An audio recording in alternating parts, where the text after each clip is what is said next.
আল্লাহ তাআলা ডাক দিয়া কয় আলাম তারা কাইফা ফাআলা রাব্বুকা বিআসহাবিল ফিল। হে নবী আমার, আপনি কি দেখেন না আপনার রব ওই হাতি বাহিনীর সাথে কি আচরণ করেছে? আলাম ইয়াজআল কাইদাহুম ফি তাদলিল। আপনার রব তাদের এই চক্রান্ত, তাদের যত ষড়যন্ত্র ছিল আপনার রব সবগুলোকে নস্যাৎ করে দিয়েছে। জোরে কোন সুবহানাল্লাহ। এই আব্রাহা ওই হাতি বাহিনীর ভিতরে যে মাহমুদ নামক হাতিটা যে চালাইতো, এই লোকটা ছিল একজন ভালো মানুষ, তাওহীদের প্রতি বিশ্বাস করতে, এক আল্লাহ মানত। সুবহানাল্লাহ জোরে কোন সবাই। সে জানে না এই হাতি নিয়ে যে কাবাঘর ভাঙতে যাবে। ওই বাদশা আব্রাহা ওই মাহমুদ নামক যে প্রধান উটটা, যে প্রধান হাতিটা, ওই হাতি যে চালাইতো সে ছিল একজন তাওহীদে বিশ্বাসী মুসলমান। সুবহানাল্লাহ জোরে কোন সবাই।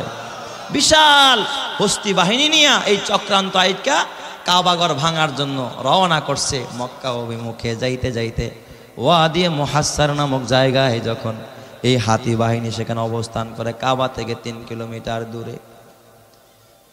যুবক ভাই ও বুড়া বাবা, ওই জায়গার ভিতরে অবস্থান করার পর এবার যখন ওই প্রধান হাতি মাহমুদের, ওই মাহমুদ নামক হাতির যে চালক, ওই ড্রাইভার ডাক দিয়া কয় আমি আর যাব না, সামনে বাড়বো না।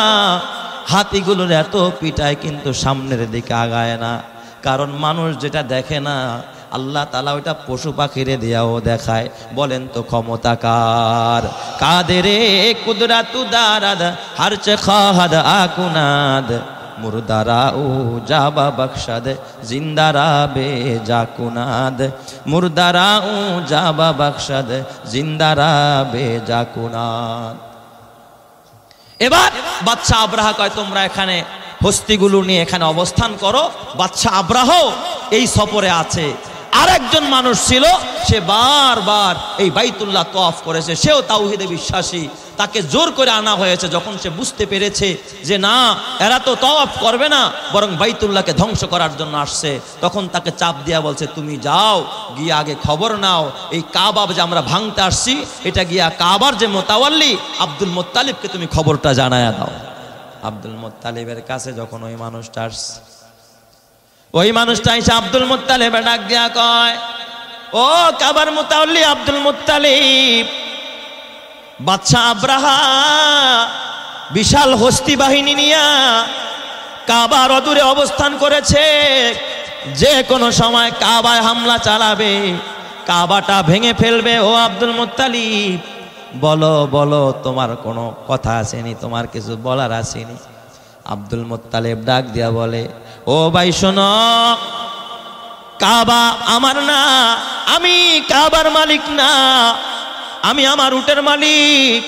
আব্রাহার বাহিনী আমার 200 উট তারা জব্দ করেছে, 200 উট দখল করে নিয়েছে। আমি শুনেছি সংবাদ মারফতে, গোয়েন্দা মারফতে জানছি, তারা কাবার এরিয়ায় ঢুইকাই, মক্কায় ঢুইকাই আব্দুল মুত্তালিবের 200 উট ছিল, সব দখল করে নিয়ে গেছে। আমি আমার উটগুলো ফেরত চাই।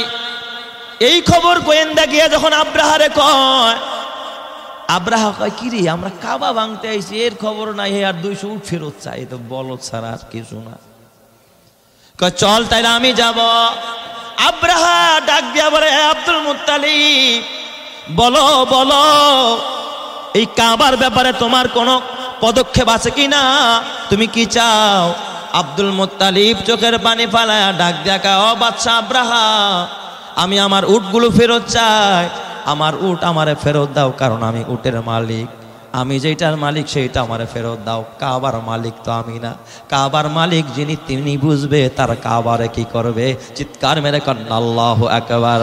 হর লাহজা হে মুমিন কি নাই শান নাই আন, हर लहजा है मोमिन की नाई शान नाई आन, गुफ्तार में किरदार में अल्लाह की बुरहान, गुफ्तार में किरदार में अल्लाह की बुरहान, गफ्फारियों क़ख्खारियों कुद्दूस व जबरूत, ये 4 अनासिर हो तो बनता है मुसलमान, ये चार अनासिर हो तो बनता है मुसलमान।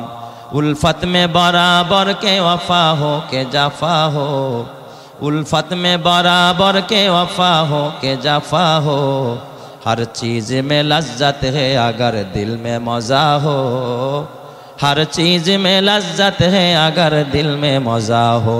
जोर जोर कन्ना अल्लाहु আকবার। এই কথা বলার পর কয় তোমার কিছু বলার নাই? কয় না আমার কিছু বলার নাই। আব্দুল মুত্তালিব এই কথা বলার পর তারা তার 200 উট ফেরত আব্দুল মুত্তালিব উটগুলো নিয়ে কাবার এরিয়া থেকে বের হয়ে যায়। কাবার চত্বরে যারা বসবাস করত তাদেরকে নিরাপদে চলে যেতে বললেন। 3 কিলোমিটারের ভিতরে কেউ নাই, সবাইরে বের করে দিয়ে আব্দুল মুত্তালিব এবার একা একা কাবার কাছে যাবে। কিন্তু আর মাত্র 50 দিন পরে আমার নবী দুনিয়ায় আসবে। নবীজির মা আমেনা আব্দুল মুত্তালিবের পুত্রবধূর বৌমারে ডাক দেখা, ও আমেনা আসো, তুমি আমার সাথে আসো, আমরা কাবার চত্বরে যাই। কারণ আমেনা তোমার পেটে সন্তান, নিশ্চয়ই সন্তান কোনো তার ভবিষ্যৎ বড় উজ্জ্বল হবে। কারণ দেখছি তুমি জমজমের কুয়ায় যখন পানি উঠাইতে যাও অন্যরা রশি ছাড়া পানি উঠাইতে পারে না, কিন্তু তুমি কুয়ার পাড়ে দাঁড়াইলে দেখি পানিগুলো উতরাইয়া কুয়ার মুখের মধ্যে হাজির হয়ে যায়। সুবহানাল্লাহ। বুঝছি তোমার হাতের মধ্যে বরকত আছে রে আমেনা। শ্বশুর আব্বা জান আব্দুল মুত্তালিব আমার নবীর মা আমেনা, আমেনাকে সাথে নিয়া এ আমার বাবা শ্বশুর আব্বা জান আর বৌমা, আমার নবী আর মাত্র 50 দিন পর দুনিয়ায় আসবে। ওই নবীরে পেটে নিয়া যখন আব্দুল মুত্তালিব তার বৌমা আমেনারে সাথে নিয়া কাবা শরীফের যখন গেলাপটা ধইরা কান্না আরম্ভ করলে, আব্দুল মুত্তালিব আল্লাহর ডাক দেখ, আল্লাহ ও আসমানের মালিক, ও কাবার মালিক, এই কাবা তোমার ঘর, আব্রাহার সাথে যুদ্ধ করার মতো ক্ষমতা আমি আব্দুল মুত্তালিবের নাই। আল্লাহ আমি বড় দুর্বল, আমি পারবো না, আমার সাথে আমার অসহায় বৌমাটা আছে, আমেনাও আছে। আল্লাহ তুমি যে কোনো একটা হাতের বরকতে তোমার ঘর কাবাকে আমি তোমার জিম্মায় দিয়া দিলাম। আল্লাহ তুমি তোমার ঘরকে তোমার কুদরত দিয়া হেফাজত করো। চিৎকার মেরে কন্না আল্লাহু আকবার। আলাম তারা কাইফা ফাআলা রাব্বুকা বিআসহাবিল ফিল। হে নবী আপনি কি দেখেন নাই আল্লাহ তাআলা আপনার রব এই হাতি বাহিনীর সাথে হস্তি বাহিনীর সাথে কিরূপ আচরণ করেছে, আর কিভাবে তাদের এই সব ষড়যন্ত্রকে, সব অপকৌশলকে, সকল ধরনের আল্লাহ তাআলা চক্রান্তকে নস্যাৎ করে দিয়েছে। বলেন দিছে কি দেয় নাই? তাহলে এবার আমাদের ওই যে 3টা প্রশ্ন, প্রথম প্রশ্ন ছিল আসহাবে ফিল কারা, এসেছে কোথা থেকে, তাদের চক্রান্তটা কি ছিল। 3 প্রশ্ন, 3টা প্রশ্নের জবাব দিলেই গোটা সূরার তাফসীর হয়ে যাবে। প্রথম প্রশ্ন আসহাবে ফিল কারা। আপনারা জানেন গোটা ভূপৃষ্ঠের ভিতরে আরব আমিরাতের একটি জায়গার নাম হলো ইয়ামান। জায়গার নাম কি? ইয়ামান। এই ইয়ামানের একজন জালেম বাদশাহ, কওমে আমালেকার সর্বশেষ বাদশাহ, যার নাম ছিল ইউসুফ জু নওয়াজ। নাম কি? ইউসুফ জু নওয়াজ। এই জালেম স্বৈরাচারী বাদশাহ, সে ছিল মূর্তির পূজারী। এই বাদশাহ কি পূজা করত? মূর্তির পূজা করত, মূর্তিকে সেজদা দিত, মূর্তির কাছে প্রার্থনা করত। বলেন তো মূর্তির কোনো ক্ষমতা আছে? ইমানের আওয়াজে বলেন আছে? ক্ষমতা কার? মূর্তির সেজদা দিত, মূর্তির কাছে গিয়ে প্রার্থনা করত, কিছু চাইতো। তো ইউসুফ জু নওয়াজ তার জুলুম এতটা চলতেছিল ওই সময় ইয়ামানের ভিতরে। তখন আমার নবী দুনিয়াতে আসে নাই, ঈসাই ধর্ম, তখন ঈসা নবীর ধর্ম চলতো জমিনে। কিন্তু ঈসা নবীর অনুসারী যারা ছিল তারা 3 দলে বিভক্ত। এক দল তাওহীদপন্থী, 1 খোদা মানে, আরেক দল 3 খোদা মানে। নাউজুবিল্লাহ বলেন সবাই। আরেক দল হযরত ঈসা নবীর ডাইরেক্ট বিরোধী ছিল। তো ওই যারা 3 খোদা মানে ওরা হক না না হক? ওরা না হক। যারা 2 খোদা মানে তারাও কি না হক। কিন্তু যারা 1 খোদা মানে, ঈসা নবীর উপরে যে ইনজিল নাজিল হয়েছে, সঠিক ইনজিলকে যারা বিশ্বাস করে, তারা কি বলেন? তাওহীদে বিশ্বাসী, তারা জান্নাতি মানুষ। সুবহানাল্লাহ যেরকম সবাই। যেই যুগে আল্লাহ যারা নবী বানাইছে, ওই নবীকে যদি সঠিক অর্থে কেউ মেনে থাকে, সে কোথায় যাবে? জান্নাতে যাবে। তো ওই ইয়ামানের ভিতরে কিছু তাওহীদপন্থী মানুষ ছিল যারা এক খোদায় বিশ্বাসী ছিল, ঈসা নবীর উপরে যারা ঈমান এনেছিল। তো ইউসুফ জু নওয়াজ এমন কোনো নির্যাতন নাই, এমন কোনো জুলুম নাই, তাদের উপরে স্টিম রুলার চালায় নাই। তাদেরকে খুন করেছে, নারীদেরকে ধর্ষণ করেছে, শিশুদেরকে হত্যা করেছে, দেশান্তর করেছে অনেক মানুষ। কেউ কেউ গিয়ে হাবশা, ইয়ামানের পার্শ্ববর্তী এলাকার নাম কি? হাবশা, আবিসিনিয়া। এই হাবশায় গিয়েও তারা আশ্রয় নিয়েছে। তো সেখানে হাবশায় গিয়ে যখন আশ্রয় নিয়েছে, কিছু এই তাওহীদপন্থী মুসলমান তারা হাবশার বাদশাহ, আবিসিনিয়ার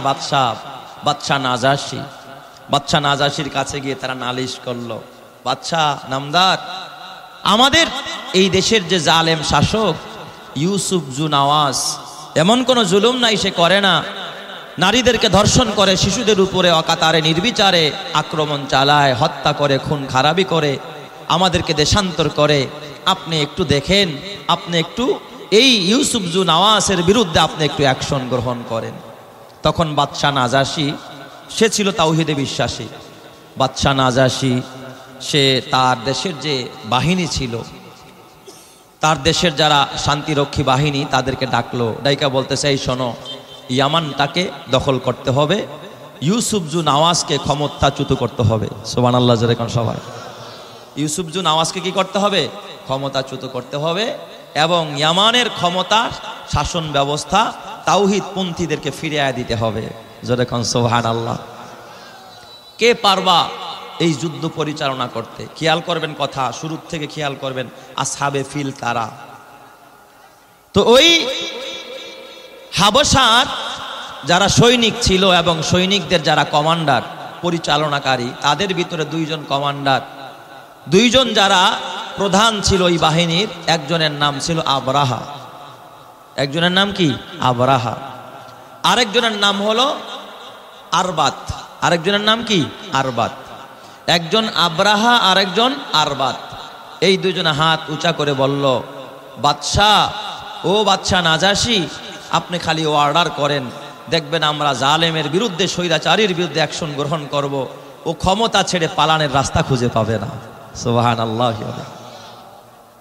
আচ্ছা, যেমন কথা তেমন কাজ। বলেন, এরা যে যুদ্ধটা পরিচালনা করেছে, এটা হকের পক্ষে, অন্যায়ের বিপক্ষে, ঠিক কি না বলেন? মজলুমের পক্ষে, জালেমের বিরুদ্ধে। এই যুদ্ধে ওই আবরাহা এবং আরবাত, এই দুইজনের নেতৃত্বে যে যুদ্ধ পরিচালনা করা হয়, এই যুদ্ধে ইউসুফ জু নওয়াজ সে পালানেরও কি পায় নাই? রাস্তা পায় না। এই আসাদ আল বাশারের মতো পালাইছে আর কি, কোনো রকম জীবনটা বাঁচায়া পালাইছে আর কি। এখন তো ইয়ামানটা কাদের নেতৃত্বে আছে? ওই আবরাহা এবং আরবাতের নেতৃত্বে। এখন দুইজন তো দেশ স্বাধীন করছে। বলেন তো, স্বাধীনতা যদি দুইজনে সিনায় আনে, তখন কিন্তু ভাগ দোনোজনেই, কথা কয় না কে? যদি দুইজনে কোনো দেশ স্বাধীন করে, তখন কি ভাগ একজনে ছাইরা দিবে না দুইজনেই ভাগ নেবে? কিন্তু ক্ষমতার লোভ নাই এমন কেউ আছে? এখন আবরাহাও চায় ইয়ামানের শাসন ক্ষমতা, আরবাতও চায় ইয়ামানের শাসন ক্ষমতা। দুইজনের মধ্যেই ক্ষমতার লোভ আঁকড়ে ধরেছে। এই লোভ মনে হয় আলহামদুলিল্লাহ আমাদের বাংলাদেশের কোনো মুসলমানের মধ্যে নাই। কথা কয় না? আপনাদের এই এলাকার মধ্যে তো কারোর মধ্যে নাই। লোভ আছে না নাই? এখন চিন্তা করলো, যেহেতু আমাদেরকে যুদ্ধের জন্য প্রস্তুত করেছে নাজাশি বাদশাহ, তারে গিয়ে হাত করি, লোভিং করি, সে যাকে বানায় দিবে সেই কি হয়ে যাবে? বাদশাহ হবে। দুইজনেই লোভিং করছে। আবার দেখবেন বাদশারা খুব কৌশল বোঝে। দুইজনে গিয়া কয়, বাদশাহ আমিও হতে চাই, আবরাহা কয় আমিও বাদশাহ হতে চাই, আরবাতও হতে চাই, এখন কে বাদশাহ হবে? আপনি একটু সিলেকশন, আপনি নির্বাচন করে দেন। বাদশাহ ছিল বড় চালাক, নাজাশি বাদশাহ। সে কয়, এটা তোমরা দুইজনে মিলে পরামর্শ করে যেইভাবে পারো তোমরা করো। এটা এক ধরনের মোরলগিরি আর কি। কথা কয় না কে? এই সিদ্ধান্ত কেমন যেন এক ধরনের কি মোরলগিরি। উনি আর কাছেও ভালো রইল, ওর কাছেও কি ভালো রইল। ইচ্ছা করলে কিন্তু সিদ্ধান্ত দিতে পারতো, কিন্তু দেয় নাই। তাহলে তো তার নেতৃত্ব থাকে না, তার মোরলগিরি চলে না। এখন দুইজনে মারামারি করবে, মাঝখান দিয়ে সে কি করবে? মোড়লগিরি করবে। এই রকমের কিছু মোড়ল আমাদের সমাজে আছে না নাই? দুই গ্রুপে লাগায় দিয়া তারপরে সে কি বিশাল বড় কথা কয় না, আছে না নাই? আল্লাহ হেফাজত করেন, জোরে বলেন আমিন। আপনাদের কি কষ্ট হইতেছে নাকি? তাফসির বুঝাচ্ছি, তাফসির বুঝার বিষয় বুঝেন। পরবর্তীতে এই দুইজনের মধ্যে ক্ষমতার লোভের একটা লড়াই। এখন আর জুলুমের বিরুদ্ধে লড়াই না, এখন কিসের লড়াই? ক্ষমতার লড়াই। কে ক্ষমতা নিবে এ নিয়ে খুব একেবারে রক্তক্ষয়ী যুদ্ধের উপক্রম দুইজনে। আরবাত আর কে? আবারাহা। একটা জিনিস মনে রাখেন, মানুষ যখন কোনো জিনিসের মোহে পড়ে, লোভের মধ্যে পড়ে, তখন তার বিবেক বলতে কিছু থাকে। আমি এক মুরব্বী আমার এলাকার এক বৈঠকে সে বলতেছিল যে লোভ মানুষের বিবেককে, আকলকে পর্যন্ত কি করে দেয়? বিলুপ্ত করে দেয়। এই জিনিসটা আমার তখন বুঝে আসে নাই, এই সূরার তাফসীর করে আমার পুরাপুরি বুঝে আসছে। আসলেই লোভ মানুষকে কি করে? একেবারে অন্ধ করে ফেলে। কি বলে তাও বুঝে না। এক বেটায় বিপদে পড়ছে, ঘরে খাবার নাই, কিন্তু 4-5টা ছেলে বিদেশ পাঠাইতে চায়, পারেও না। কয় আল্লাহ, কোন রকম যদি একটা ছেলেরে বিদেশ পাঠাইতে পারি, একটু লাইনে উঠে আল্লাহ, তাইলে আর তোমার ঘর মসজিদ ছাড়বো না। এরকমের আল্লাহর লোভ দেনেওয়ালা সন্তান সমাজে আছে না নাই? কারে লোভ দেয়? কারে? আল্লাহ বুঝে কি না? কয় আল্লাহ, এই পোলাটারে পাঠাইতে পারলে আর কি ছাড়বো না। একটু আগায় বসলে ভালো হয়, বারবার যেন বলতে না হয়। সামনে মজার কথা আসতেছে, একটু কাছে আসেন, গুরুত্বপূর্ণ আলোচনা। লা ইলাহা ইল্লাল্লাহ। আসেন, কাছে আসেন। একটু নড়াচড়া দেন না ভাই। সামনে আগাইলেন মানে জান্নাতের দিকে আগাইলেন। হরকত করলেই বরকত হবে।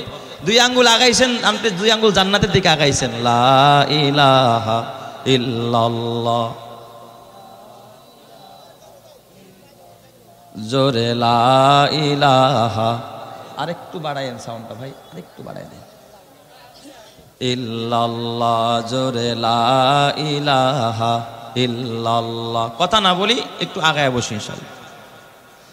তো এখন ওই যে বলতেছিলাম, আল্লাহরও কি দেখায়? লোভ দেখায়। আল্লাহ, তুমি যদি খালি আমার এই পোলার আর ইটালি পাঠাইতে দাও, ইটালি ঢুইকা যদি খালি কাঠটা হাতে পায়, আমি আর মসজিদ ছাড়বো না। পোলায় যখন গ্রিন কার্ড পাইছে, পোলার বাপে তখন লাল কার্ড পাইয়া লাইছে আর কি। এখন আগে তো মসজিদে 1 ওয়াক্ত যাইতো, এখনো যায় না 1 ওয়াক্ত আর কি। ওই যে লাল কার্ড, এখন চার দোকানে গিয়া মোশন কয়, চা বানা, পারলে একটু কফি মিশায় দে, কফি। কারণ এখন তো কি হয়েছে, একটু তেল হয়েছে, পকড়ে মাল আইছে, মাল পয়সা আইছে আর কি। আগেও যদি 1 ওয়াক্ত যাইতো, এখনো যায় না কি 1 ওয়াক্ত। কয়দিন পার কয়, ওই একটা রূপবানের নাচ দে এলাকায়। বুঝেন নাই? তেল হইলে সুখে থাকলে কি কিলায়? সুখে থাকলে আপনাকে কি ক্ষুধা লাগছে নাকি বাজান? তাহলে আওয়াজ ঠাওয়াজ দেন না, না দিলে কেমনে হবে বলেন? সুখে থাকলে কিসে কিলায়? ভূতে কিলায়। রূপবানের নাচ দেখবো আর কি। তো এখন ভুলে গেছে, একবার সব ভুলে গেছে। কয়দিন পরে দেখুন পোলা আরেকটারে লাইন করে লাইছে, এখন 2 পোলা ইটালি। এখন আর নামাজ ঠামাজের দ্বারে কাছেও নাই। এখন কয়, চার দোকানে বসে ঠ্যাংয়ের উপর ঠ্যাং চেয়া কপি খায়, আর কয় এই এলাকার মধ্যে আবার নেতা কেডারে। সামনে ঈদ আইতেছে, ফেস্টুন বানা, ফেস্টুন বানা। সবারই ঈদের শুভেচ্ছা জানায় আর কি। কিসের শুভেচ্ছা? ঈদের শুভেচ্ছা। তার মানে চাচায় সামনে নির্বাচন আইলে কিছু একটা করবো। আগে তো হালাল খাইছে, এখন গম চুরি করে খাইবো আর কি। কথা কয় না কা? এই সমাজে নাই, আমি দূরের কথা বলতেছি, আমার ঢাকার কথা আর কি। হ্যাঁ, এই সমাজেও আছে। আল্লাহ হেফাজত করুক, জোরে খানা আমিন। তো এই যে লোক, আরেক বেডি বুড়া মানুষ, তো ওই ছাগলের পেটে বাচ্চা, এখন ব্যথা উঠছে, বাচ্চা হচ্ছে না আর কি। এখন এই বেডি কি করব? দোয়া পড়তে যায়, কয়লা আইলা হাংতাস কুন্তাস জলিবিন। দোয়াও তো পারে না আর কি। এক পর্যায়ে, আল্লাহ তুমি আমার এই ছাগলির বাচ্চা 2টার একটু খালাস করে দাও, আমি তোমার রাস্তায় 2টা গরু দিয়া দিমনে। কি দিব? গরু। আরেকজনে কয়, ও বাউস, তোমার ছাগলের পেটের তো নেবো, ছাগলের বাচ্চা তুমি গরু দিবা কই থেকে? জানো নি গরুর দাম কত? কয় কথা কইস না, আগে বাইর করে নই। তার মানে আল্লাহর লোভ দেখাইতেছে আর কি, তাই না? যে গরুর কথা কইয়া খালি বাচ্চা 2টারে বাইর করে নই, তারপরে দেহা মনে কেমনে দেই। এই রকমের কপাল পোড়া আর কিছু হতবাগা সমাজের মধ্যে আছে না নাই? জোরে কান আছে না? আছে না? লোভ মানুষকে শেষ করে ফেলায়। আর আমাদের দেশে যারা ঘটকালি করে, রে বাপ রে বাপ, ছেলের বাপের কাছে গিয়া কয় মাইয়াই একটা পুরো একবার পরি ফেল। আবার পোলার মাইয়ার বাপের কাছে গিয়া কয় পোলা নিছি নিননি, এই পোলা মনে হয় যেন ডাইরেক্ট কানাডা থেকে অর্ডার দিয়া বানায় আনছে। এই বিশাল প্রশংসা কইরা গরিবের লগে ধনীর লগে মিলাইয়া দেয়, এমন কিছু ঘটকালি করেনেওয়ালা সমাজে আছে না নাই? তো ওই রকমের এক গরিব পোলারে এক ধনী বাড়ির মাইয়া আইনা দিছে আর কি। যখন মাইয়া আইনা দিছে ধনী বাড়ির, ধনী শ্বশুর বাড়ি যদি হয় আর জামাই যদি গরিব হয়, আমার মতো গরিব মানুষ আর কি, তাইলে বলেন তো শ্বশুর বাড়িতে যাইতে হলে তো একটু বুঝা শুনা যাওয়া লাগবো, তাই না? কথা কয় না কে? একটু ভাব না থাকলেও ভাব ধইরা যাওয়া লাগবে। এখন চিন্তা করে কিছু নিলেও তো যদি নিজের হাত দিয়ে নেই তো তার হ্যাডম থাকলো না। তো আজকে শ্বশুর বাড়িতে বেড়াইতে যাম, জমি লাগলে একটু বন্ধক থুইয়া হোক। এরপরে মিষ্টি কিনছে 1 মন, মিষ্টি কিনছে কয় মন? 1 মন। মানে এই মিষ্টি যদি আমি মাথায় করে নিয়ে যাই তা তো প্যাস্টিস একেবারে কি হয়ে যাবো, পানসার শেষ হয়ে যাইব। তা কামলা নিছে, কামলা ওই বাজারে গিয়ে ওই বেটা কামলা দিবি কি লেগা কাকা? কয় শোন, আমি শ্বশুর বাড়িতে যাবো, জাম পারানছি একটা, জাম এই টাই পরমু আর জাম কোট পরমু, তুই এই মিষ্টির হাড়িটা মাথায় নিয়ে আমার পিছে পিছে হাঁটবি, খবরদার সামনে যাবি না। আমি সামনে সামনে হাট মার, তুই আমার পিছনে পিছনে যাবি। আমি শ্বশুর বাড়ি বেড়াইতে যাবো, কইব না জামাই আইছে 1 মন মিষ্টি নিয়া, তাও কামলার মাথায় মিষ্টি দিয়া। কয় আচ্ছা কত দিবেন হাদিয়া? কয় তুই কত চাস? কয় আমার 1 টাকা দিলেই হবে। কামলার দাম মনে করেন তখন 1 টাকা। কয় না তোরে 5 টাকা দিম। সুবহানাল্লাহ কোন সবাই? ওরে বাপরে বাপ, 5 টাকা দিলে তো ছাগলই কিনুন যায় একটা। কয় ঠিক আছে আমি যাবো, 5 টাকা পাইলে তো ছাগল কিনলাম, আমিও ধনী হয়ে যাবো আর কি। এবার মিষ্টি 1 মন মাথায় দিছে, মাটির হাড়ি 1 মন মিষ্টি রসগোল্লা আর কি মাথায় দিয়া। এবার জামাই বাবু পকেটে হাত দিয়া সামনে সামনে হাঁটে, আর এই কামলা মিষ্টি মাথায় করে পিছনে পিছনে হাঁটে। কোথায় যায়? কোথায় যায়? ধনী শ্বশুর বাড়ি, গরিব জামাই যায়। বাপ ধরছে কিসের মতো? সাহেবের মতো আর কি। এখন পিছনে পিছনে কামলা মিষ্টির হাড়ি মাথায় নিয়ে এখন চিন্তা করে, বাহ আজকে একজন মক্কেল পাইছি, খুব ভালো রে। 1 টাকার জায়গায় কয় টাকা দিব? 5 টাকা। টাকাটা পাইয়েই গিয়ে একটা গাভিন বকরি কিনলাম আর কি। এইটা কিনলেই 4টা বাচ্চা। এরপরে এই বাচ্চাগুলো যখন হবে, এই বাচ্চাগুলো বিক্রি করবো আর দুধ বিক্রি করবো। এরপরেই কিনলাম পুরো একবার 8টা বকরি। এরপরে হয়ে যাবো একটা বকরির খামার। এখন দুধ বেচবো, খালি দুধও বিক্রি করবো, বকরিও বিক্রি করবো। আমি হয়ে যাবো 1 কোটিপতি, শিল্পপতি, অনেক টাকার মালিক হয়ে যাবো। কয় যখন আমার অনেকগুলো টাকা হয়ে যাবে তখন জমি কিনবো, গাড়ি কিনবো, বাড়ি কিনবো, বিয়া করবো। বিয়া করার পরে ও আর কি কেমনে যায় শ্বশুর বাড়ি, আমি আরো ভাব নিয়ে কই যাবো শ্বশুর বাড়িতে যাবো, আরো করা দমে। আমার পিছনের লোক থাকবো 3 জন, সামনে হাঁটবো 2 জন, সাথী ধরবো 1 জন। এই রকমের ভাব সাপ তার ভিতরে আর কি, কামলার ভিতরে স্বপ্ন দেখতেছে 5 মিনিটের মধ্যে কি হয়ে গেছে, বড়লোক হয়ে গেছে আর কি। কয়ের পর বিয়া শাদী করার পর আল্লাহ একটা পোলাও দিব, সন্তান দিব। এদিকে ডাইনিং টেবিল থাকবে, খাওয়ার রুম থাকবে, ওয়েটিং রুম থাকবে, হ্যাঁ সব কিছু থাকবে। বিবি রান্না ঠান্না করে ফেরাই ঠেরাই করে তারপর পোলারে কইব যা তোর ড্যাডিরে ডাক দে। কি কইব? তোর বাব্বারে ডাক দে যা। আমার পোলা আইব, আব্বু আব্বু আসো, আব্বু খানা খায়া যাও। কয় আমার যখন খানা খাইতে ডাক দিব তখন আমি ঠ্যাংয়ের উপর ঠ্যাং থুইয়া একটা ঝাড়ি দিয়া কম খাইতাম না।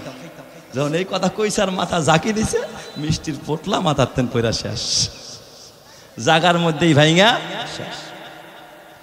এখন যখন মনে তো আর নাই মাথায় কি আছে, ওই জামাই বাবু যে শ্বশুর বাড়ি বেড়াইতে যাইতেছিল, হে কাছাকাছি আরে কুল্লিটারে কি তা ভাব নিয়ে যাইতেছিলাম শ্বশুর বাড়ি, তুই তো আমার সব শেষ করে দে, আমার মিষ্টি শেষ করে দিলি।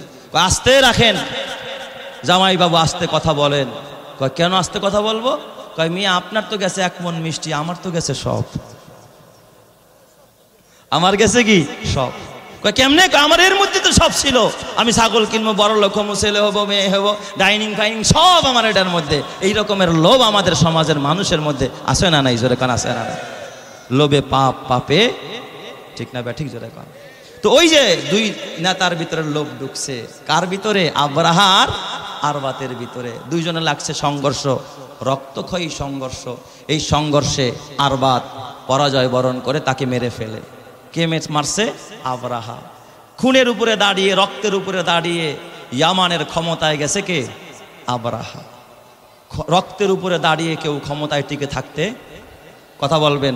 রক্তের উপরে দাঁড়িয়ে কেউ কখনো ক্ষমতায় টিকে থাকতে অতীতেও পারে নাই, বর্তমানেও পারতেছে না, কিয়ামত পর্যন্ত পারবে না, ঠিক কিনা বলেন? তো এই আবরাহা ক্ষমতায় যাওয়ার পরে এবার লিয়াজু করে নাজাসির সাথে। নাজাসি বাদশাহ পরামর্শ দেন, ক্ষমতা টিকাইতে হবে, আধিপত্য বিস্তার করতে হবে, আপনার সাথে আমরা একটা বন্ধুত্ব কায়েম করে তারপরে গোটা বিশ্বে আমরা আধিপত্য কায়েম করব। কয় শোনো, আরে বিশ্বের মডল তো হলো ওই কাবা যেখানে আছে, এরাই তো মডলগিরি করে, এদের উপরে এরাই সবার উপরে নাড়াই ঘুরায়, কারণ এদের কাবা সবাই কি করতে যায়? তোয়াফ করতে যায়। তুমি একটা কাজ করো, চক্রান্ত শিখায়া দেয়। তুমি এই যে চক্রান্ত ফাজা, হ্যাঁ আল্লাহ তাআলা বলছে না, আমি তাদের চক্রান্তকে কি করেছি? নস্যাৎ করেছি। চক্রান্তের পরিচয় নেন, চক্রান্ত শিখায়া দেয়। একটা কাজ করো, তুমি বড় একটা গির্জা বানাও, এই গির্জার ভিতরে উপাসনা আরম্ভ করে দাও এবং সব মানুষকে বলবা তোমরা কেউ কাবায় যাইবা না, মক্কায় যাইবা না, এখানে আসবা, এসে আমার এই গির্জাকে তোয়াফ করবা। জোরে কন্যা নাউজুবিল্লাহ, আর একটু জোরে কন্যা নাউজুবিল্লাহ। বলেন তো কাবা ঘরের মালিক কে? কাবা কি কারো ব্যক্তিগত সম্পদ? এই কাবার মালিক কে? আল্লাহ। এই দিক দিয়া, এই ঘোষণা দিয়া যখন তারা সেটাকে ইবাদত করতে আরম্ভ করলো, ওই দিক দিয়া বাদশাহ নাজাসি তার আরেকটা চক্রান্ত শিখাইয়া দিছে। শোনো, তুমি একটা কাজ করবা, তুমি গোপনে গিয়া কাউকে দিয়া এই গির্জার ভিতরে তুমি গিয়া একটু অকারেন্স ঘটাইবা, হয়তো কাউরে দিয়া পায়খানা করাইবা, না হয়তো প্রস্রাব করাইবা, না হয়তো গির্জার ভিতরে ভাঙচুর করবা, আগুন লাগাইবা। দেখেন না মন্দিরে আগুন দিয়া স্কুলের মধ্যে আটকায়া 3 জন মুসলমানকে শহীদ করে দিয়েছে, কথা ঠিক না ব্যাটিক যারা কয়?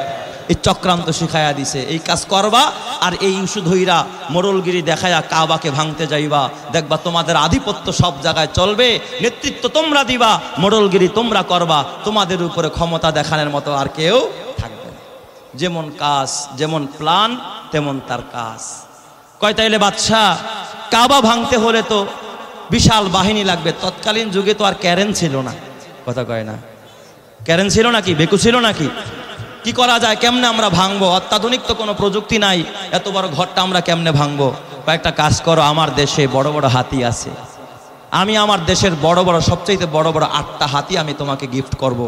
এই হাতি পরিচালনা করার জন্য ড্রাইভারও দিয়ে দিব, দক্ষ ড্রাইভার। আমার দেশের সবচেয়ে বড় হাতিটার নাম হলো মাহমুদ, এই মাহমুদকেও দিব। মাহমুদের যে চালক আছে এই চালককেও দিয়ে দিব। বলেন তো কারো যদি কোনো প্রাইভেট গাড়ি থাকে ড্রাইভার লাগে কি লাগে না?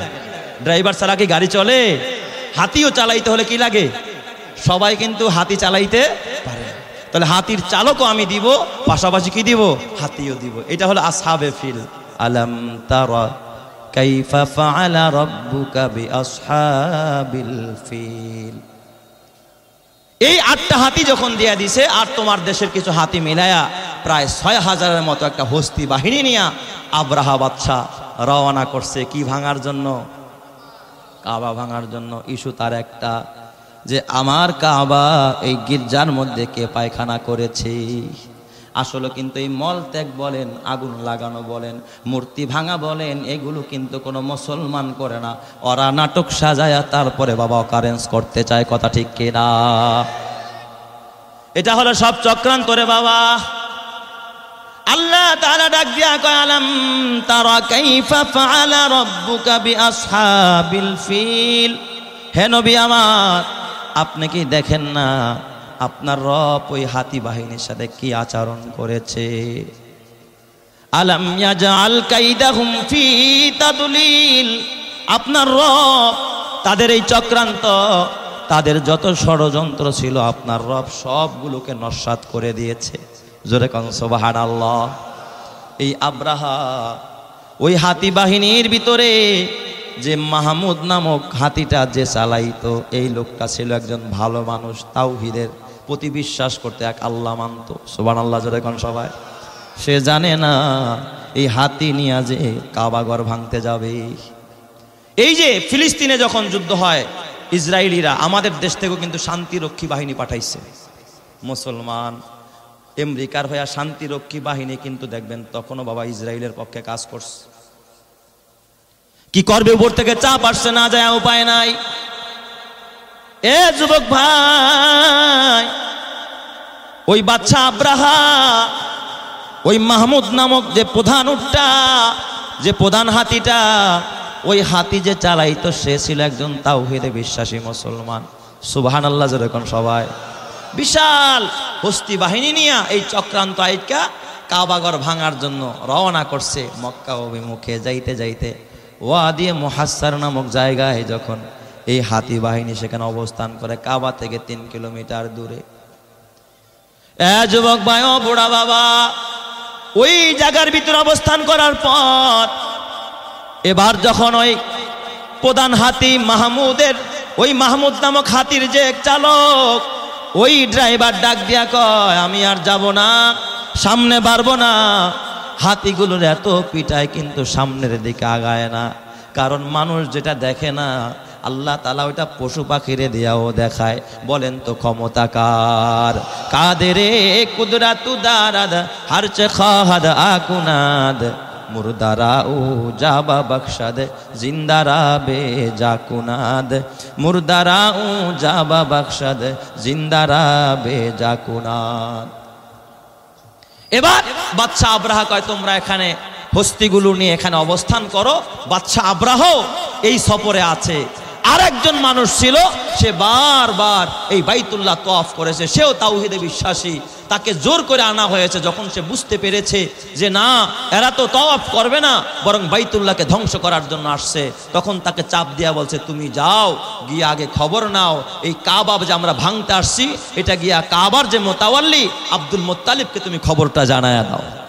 আব্দুল মুত্তালিবের কাছে যখন ওই মানুষটা আসছে, ওই মানুষটা এসে আব্দুল মুত্তালিব ডাক দিয়া কয় ও কাবার মোতাওয়াল্লি আব্দুল মুত্তালিব, বাদশা আব্রাহা বিশাল হস্তি বাহিনী নিয়া কাবার অদূরে অবস্থান করেছে, যে কোনো সময় কাবায় হামলা চালাবে, কাবাটা ভেঙে ফেলবে। ও আব্দুল মুত্তালিব বলো বলো তোমার কোনো কথা আসেনি, তোমার কিছু বলার আসেনি? আব্দুল মুত্তালিব ডাক দিয়া বলে ও ভাই শোনো, কাবা আমার না, আমি কাবার মালিক না, আমি আমার উটের মালিক। আব্রাহার বাহিনী আমার 200 উট তারা জব্দ করেছে, 200 উট দখল করে নিয়েছে। আমি শুনেছি সংবাদ মারফতে, গোয়েন্দা মারফতে জানছি তারা কাবার এরিয়ায় ঢুইকাই, মক্কায় ঢুইকাই আব্দুল মুত্তালিবের 200 উট ছিল, সব দখল করে নিয়ে গেছে। আমি আমার উটগুলো ফেরত চাই। এই খবর গোয়েন্দা গিয়া যখন আব্রাহারে কয়, আব্রাহা কয় কি রে আমরা কাবা ভাঙতে আইছি, এর খবর নাই, আর 200 উট ফেরত চাই, তো বলো ছাড়া আর কিছু না। কয় চল তাইলে আমি যাব। আব্রাহা ডাক দিয়া বলে আব্দুল মুত্তালিব বলো বলো এই কাবার ব্যাপারে তোমার কোনো পদক্ষেপ আছে কিনা, তুমি কি চাও? আব্দুল মুত্তালিব চোখের পানি ফালায়া ডাক দিয়া কয় ও বাদশা আব্রাহা, আমি আমার উটগুলো ফেরত চাই, আমার উট আমারে ফেরত দাও, কারণ আমি উটের মালিক, আমি যেটার মালিক সেইটা আমারে ফেরত দাও। কাবার মালিক তো আমি না, কাবার মালিক যিনি তিনি বুঝবে তার কাবারে কি করবে। চিৎকার মেরে কন আল্লাহু আকবার। হর লাহজা হে মুমিন কে নাই শান নাই আন, हर लहजा है मोमिन की नाई शान नाई आन, गुफ्तार में किरदार में अल्लाह की बुरहान, गुफ्तार में किरदार में अल्लाह की बुरहान, गफ्फारियों क़ख्खारियों कुद्दूस व जबरूत, ये 4 अनासिर हो तो बनता है मुसलमान, ये 4 अनासिर हो तो बनता है मुसलमान। उल्फत में बराबर के वफा हो के जफा हो, उल्फत में बराबर के वफा हो के जफा हो, हर चीज़ में लज्जत है अगर दिल में मज़ा हो, हर चीज़ में लज्जत है अगर दिल में मज़ा हो। जोरे जोरे कन्ना अल्लाहु अकबर। এই কথা বলার পর কয় তোমার কিছু বলার নাই? কয় না আমার কিছু বলার নাই। আব্দুল মুত্তালিব এই কথা বলার পর তারা তার 200 উট ফেরত দেয়। আব্দুল মুত্তালিব উটগুলো নিয়ে কাবার এরিয়া থেকে বের হয়ে যায়। কাবার চত্বরে যারা বসবাস করতো তাদেরকে নিরাপদে চলে যেতে বললেন। 3 কিলোমিটারের ভিতরে কেউ নাই, সবাইরে বের করে দিয়ে আব্দুল মুত্তালিব এবার একা একা কাবার কাছে যাবে। কিন্তু আর মাত্র 50 দিন পরে আমার নবী দুনিয়ায় আসবে। নবীজির মা আমেনা আব্দুল মুত্তালিবের পুত্রবধূর বৌমারে ডাক দেখা, ও আমেনা আসো, তুমি আমার সাথে আসো, আমরা কাবার চত্বরে যাই। কারণ আমেনা তোমার পেটে সন্তান, নিশ্চয়ই সন্তান কোনো তার ভবিষ্যৎ বড় উজ্জ্বল হবে। কারণ দেখছি তুমি জমজমের কুয়ায় যখন পানি উঠাইতে যাও, অন্যরা রশি ছাড়া পানি উঠাইতে পারে না, কিন্তু তুমি কুয়ার পাড়ে দাঁড়াইলে দেখি পানিগুলো উতরাইয়া কুয়ার মুখের মধ্যে হাজির হয়ে যায়। সুবহানাল্লাহ, বুঝছি তোমার হাতের মধ্যে বরকত আছে রে আমেনা। শ্বশুর আব্বা জান আব্দুল মুত্তালিব, আমার নবীর মা আমেনা, আমেনাকে সাথে নিয়া এ আমার বাবা শ্বশুর আব্বা জান আর বৌমা, আমার নবী আর মাত্র 50 দিন পর দুনিয়ায় আসবে। ওই নবীরে পেটে নিয়ে যখন আব্দুল মুত্তালিব তার বৌমা আমেনার সাথে নিয়ে কাবা শরীফের যখন গেলাপটা ধইরা কান্না আরম্ভ করলে, আব্দুল মুত্তালিব আল্লাহর ডাক দেখ, আল্লাহ ও আসমানের মালিক, ও কাবার মালিক, এই কাবা তোমার ঘর, আব্রাহার সাথে যুদ্ধ করার মতো ক্ষমতা আমি আব্দুল মুত্তালিবের নাই। আল্লাহ আমি বড় দুর্বল, আমি পারবো না, আমার সাথে আমার অসহায় বৌমাটা আছে, আমেনাও আছে। আল্লাহ তুমি যে কোনো একটা হাতের বরকতে তোমার ঘর কাবাকে আমি তোমার জিম্মায় দিয়া দিলাম। আল্লাহ তুমি তোমার ঘরকে তোমার কুদরত দিয়া হেফাজত করো। চিৎকার মেরে কন্যা আল্লাহু আকবার। যার কথা কয় প্রজাপতি ফুলের কানে কানে, যার প্রেমেতে চাঁদ জেগে রয় নিঝুম তারার বনে, তার প্রেমেতে ভাষাই তরি আমরা গানে গানে, আমরা গানে গানে। আল্লাহু আল্লাহ বলো, আল্লাহু আল্লাহ, আল্লাহু আল্লাহ বলো, আল্লাহু আল্লাহ জোরে, আল্লাহু আল্লাহ বলো জোরে, আল্লাহু আল্লাহ বলো, আল্লাহু আল্লাহ, আল্লাহু আল্লাহ বলো, আল্লাহু আল্লাহ, আল্লাহু আল্লাহ বলো, আল্লাহু আল্লাহ। ও যে পাতায় পাতায় সবুজ মেখে ফুলকে দিল ঘ্রাণ, মিনারে মিনারে উড়ে যার নামে রাজান, যে পাতায় পাতায় সবুজ মেখে ফুলকে দিল ঘ্রাণ, মিনারে মিনারে উড়ে যার নামে রাজান, তার নামেরই করছি জিকির আমরা সবাই মিলে, আমরা সবাই মিলে। আল্লাহু আল্লাহ বলো, আল্লাহু আল্লাহ, আল্লাহু আল্লাহ বলো, আল্লাহু আল্লাহ। যার কথা কয় প্রজাপতি ফুলের কানে কানে, যার প্রেমেতে চাঁদ জেগে রয় নিঝুম তারার বনে, তার প্রেমেতে ভাষাই তরি আমরা গানে গানে, আমরা গানে গানে। আল্লাহু আল্লাহ বলো, আল্লাহু আল্লাহ, আল্লাহু আল্লাহ বলো, আল্লাহু আল্লাহ। ও যার নামেতে বইছে নদী ভাঙছে সাগর ঢেউ, যার নামেতে আশেকে হয়ে পাগল হইল কেউ, যার নামেতে বইছে নদী ভাঙছে সাগর ঢেউ, যার নামেতে আশেকে হয়ে পাগল হইল কেউ, তার নামেরই করছি জিকির আমরা সবাই মিলে, আমরা সবাই মিলে। আল্লাহু আল্লাহ বলো, আল্লাহু আল্লাহ, আল্লাহু আল্লাহ বলো, আল্লাহু আল্লাহ। যার কথা কয় প্রজাপতি ফুলের কানে কানে, যার প্রেমেতে চাঁদ জেগে রয় নিঝুম তারার বনে, তার প্রেমেতে ভাষাই তরি আমরা গানে গানে, আমরা গানে গানে। আল্লাহু আল্লাহ বলো, আল্লাহু আল্লাহ, আল্লাহু আল্লাহ বলো, আল্লাহু আল্লাহ। নারায়ে তাকবীর। ও আমার বাবা আব্দুল মুত্তালিব কাঁদতেছে, কাবাটা ধইরা, কাবা কত দামি। আল্লাহর নবী কয় রুকনে ইয়ামানিতে দাঁড়ায়া দোয়া করলে দোয়া কবুল হয়, হজরে আসওয়াদের সামনে দাঁড়ায়া দোয়া করলে দোয়া কবুল হয়, মুলতাজিমটা ধইরাও দোয়া করলে দোয়া কবুল হয়, হাতিমে কাবার মধ্যে দাঁড়ায়াও দোয়া করলে দোয়া কবুল হয়। মিজাবে রহমত যেই জায়গা দিয়া রহমতের পানি পড়ে, ওই জায়গায় দাঁড়ায়াও দোয়া করলে দোয়া কবুল হয়। মাকাম ইব্রাহিমের সামনে দাঁড়ায় দোয়া করলে দোয়া কবুল হয়। আমার নবীজি মায়ের পেটে, নবীজিও তখন কাবার চত্বরে। এ আমার বাবা, আকাশের মালিক তাকায় দেখি মায়ের পেটের মধ্যে নবী মুহাম্মদ কাবা দইরা কাবার রক্ষার জন্য আল্লাহর কাছে দোয়া করতেছে। আল্লাহ তাআলা সঙ্গে সঙ্গে আসমান থেকে আল্লাহ তাআলা নাজিল করে দিলেন, ওয়া আরসালা আলাইহিম তৈরন আবাবিল। আব্দুল মুত্তালিব এরিয়া ছাড়তে দেরি, সেখানে ঝাঁকে ঝাঁকে আল্লাহ তাআলা পাখি পাঠাইতে দেরি নাই। চিৎকার মেরে কন্যা আল্লাহু আকবার। আরো জোরে বলেন আল্লাহু আকবার।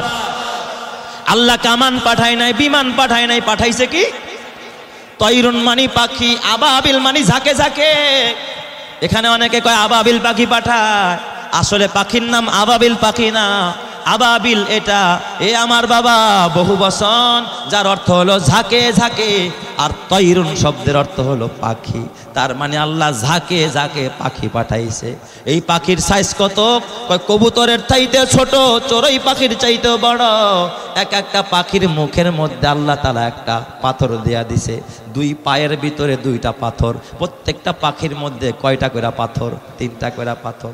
আল্লাহর কোরআন বলে, ওয়া আরসালা আলাইহিম তৈরন আবাবিল, আমি আল্লাহ তাদের উপরে আবাবিল পাখি পাঠায়া দিলাম।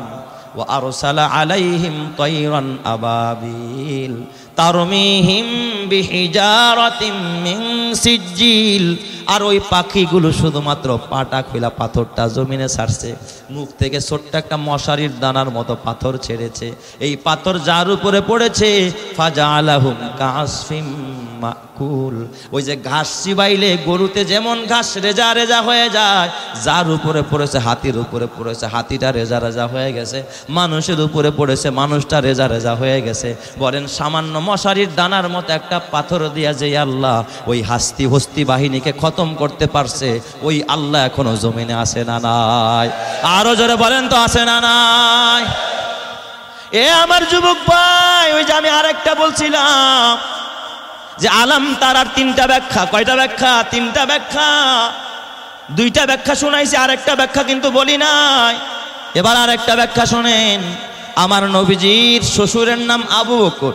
নবীজির শ্বশুরের নাম কি? আবু বকর। মা আয়েশা সিদ্দিকার বাবা। এই আবু বকরের কন্যা ছিল দুইটা। আবু বকরের কন্যা কয়টা? দুইটা। বড় কন্যার নাম হলো আসমা, ছোট কন্যার নাম হলো আয়েশা। আয়েশা হলো ছোট, যারে নবী বিয়ে করছে। আসমা হলো বড়। তো এই আসমার ঘরে একবার ভিক্ষুক আসছে, এক ভিক্ষুক, অভিনব ভিক্ষুক। এই ভিক্ষুক সকালে আসে একবার, বিকালে আসে একবার, দুপুরে আসে আর একবার, বারবার। দেখবেন একই ভিক্ষুক একই এলাকায় একদিনে দুইবার ভিক্ষা করে না, যায়ও না। শনিবার যে এলাকায় গেছে ওই এলাকায় আর পরের শনিবার ছাড়া আর কখনো যায় না, যে সপ্তাহে একদিন যায়। এটা ভাগ করা থাকে ভিক্ষুকদের হাতে। কিন্তু এই ভিক্ষুক ডেলি সকালে একবার বিকালে একবার ডেলি আসে। আর দেখবেন ঘরের মধ্যে যখন উপযুক্ত কোনো মেয়েরা থাকে, মা কি কয়, যা ভিক্ষুকরে কি দিয়া দে, ভিক্ষা দে। খয়রাত করে না অনেকে। আর এই মেয়েরা যখন ভিক্ষা দেয়, এটাও একটা বরকত। ওই ভিক্ষুকরে যখন ভিক্ষা দেয়, ভিক্ষুকে তখন এই মেয়েটারাও দেখে।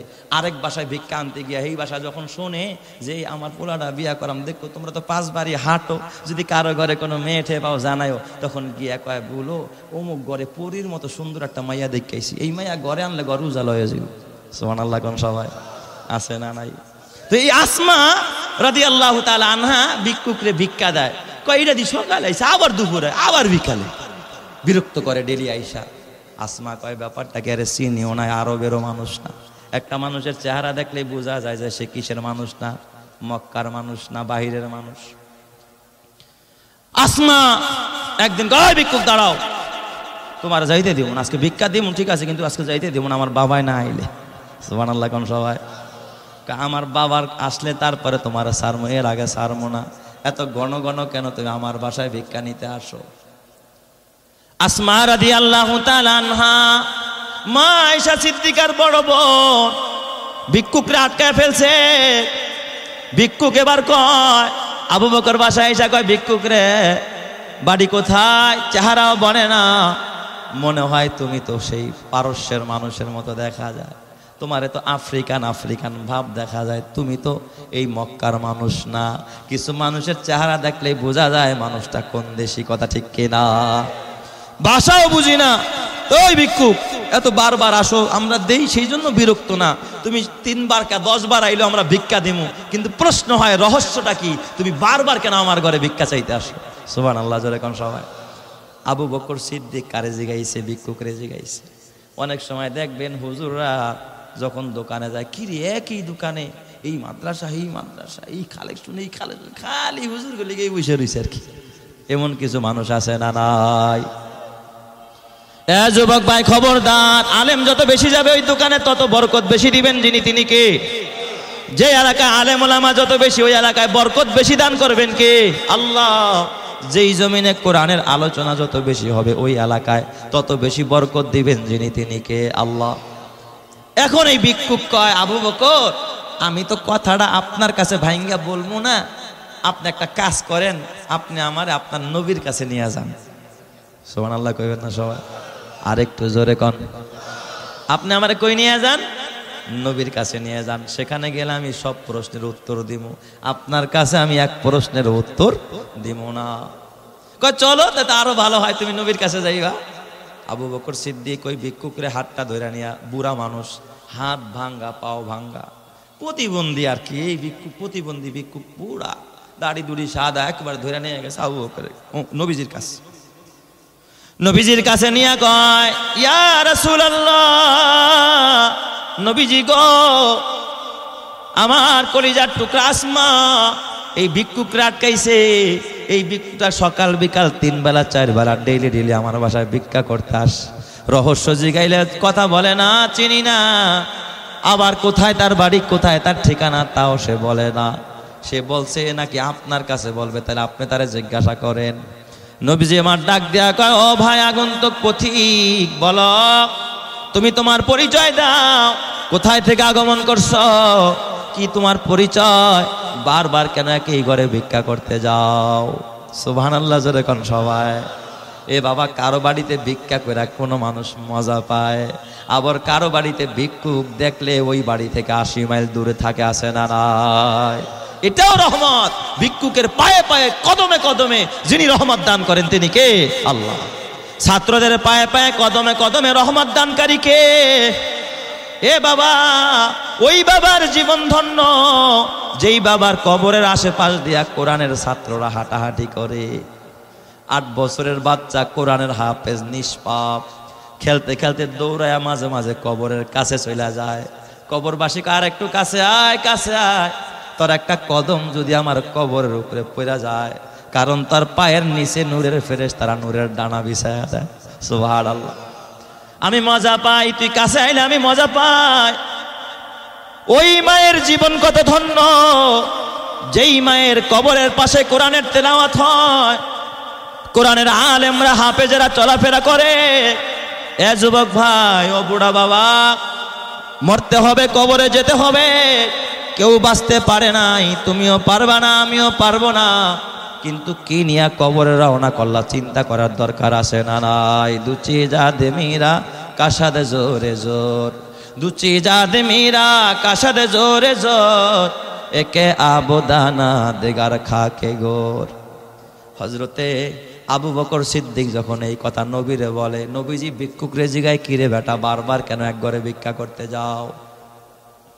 ভিক্ষুক ডাক দিয়া কয়, ইয়া রাসূলুল্লাহ, ইয়া হাবিবাল্লাহ, আমি যদি আমার পরিচয় দে, আপনি কি আমারে আশ্রয় দিবেননি? আপনি কি আমাকে রক্ষা করবেননি? মানুষ তো আমারে মেরে ফেলবে। আপনি যদি ওয়াদা দেন, আপনি যদি প্রতিশ্রুতি দেন যে আপনি আমারে বাঁচায়া রাখবেন, কাউরে মারতে দিবেন না, তাইলেই শুধু আমার পরিচয়টা দিব। জোরে জোরে কান্না আল্লাহু আকবার। নবীজির ভিতরে কৌতূহল আরো বেড়ে গেছে। কি রে, কেডারে তুমি? নবীজি কয়, হ্যাঁ তোমার আশ্রয় দিব, কেউ তোমারে কিচ্ছু করতে পারবে না। ওই ভিক্ষুকটা তখন ডাক দিয়া বলেন, ইয়া রাসূলুল্লাহ, আপনি তো আমারে চিনবেন না, আমি হইলাম হাবাসার মানুষ। ওই যে হাবশার বাদশা নাজাশী যে 8টা হাতি দিয়েছিল কাবাঘর ধ্বংস করার জন্য, ওই মাহমুদ নামক যে হাতিটা চালাইতো, বড় হাতিটা যেটা সবার আগে আগে ছিল, আমি ছিলাম সেই মাহমুদ নামক হাতির একজন ড্রাইভার। আল্লাহু আকবার, আরেকটু জোরে কোন সবাই। আমি ওই হাতিটা চালাইতাম, আসহাবে ফিলের সাথে আমি ছিলাম। নবীজির লোম দাঁড়ায় যায়, কি রে, কয় কি? এই লোক বলে হাতি বাহিনীর সাথে ছিল। কয় তাহলে তুমি বাঁচলা কেমনে? কয় আমি তাওহীদে বিশ্বাসী, আমারে জোর কইরা চাকরির কারণে আমারে জোর করে আব্রাহা বাদশা পাঠাইছে।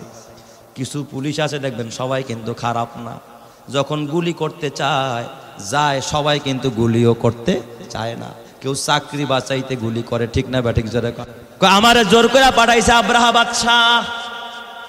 ইয়া রাসূলুল্লাহ, আমি যখন কাবার 4 কিলোমিটার দূরে, আমার হাতিটা দেখি সামনে বাড়ায় না, হাতিটাকে আমি পিটাইতে পিটাইতে রক্তাক্ত করে ফেলেছিলাম। দেখি আমার হাতিটা সুটটা উঁচা কইরা কি যেন চোখের পানি ফালায়া বিড়বিড় করে বলতেছে। আমার তখন বুঝতে বাকি নাই, আল্লাহ গজব আসবে।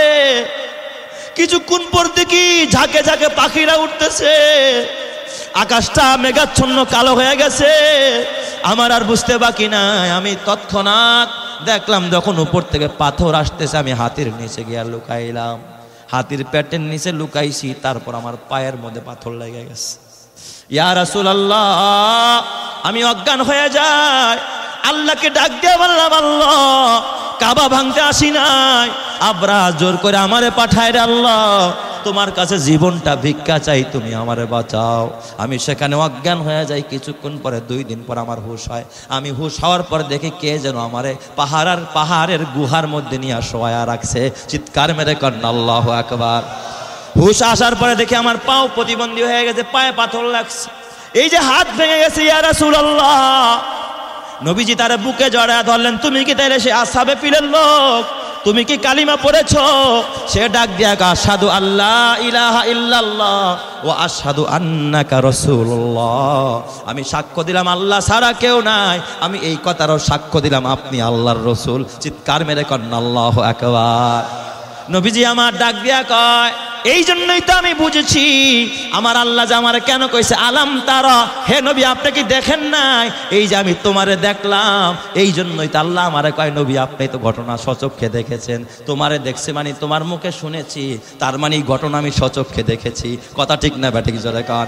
আলাম তারা কাইফা ফাআলা রাব্বুকা বিআসহাবিল ফিল, হে নবী আপনি কি দেখেন না আপনার রব হস্তি বাহিনীর সাথে কিরূপ আচরণ করেছে?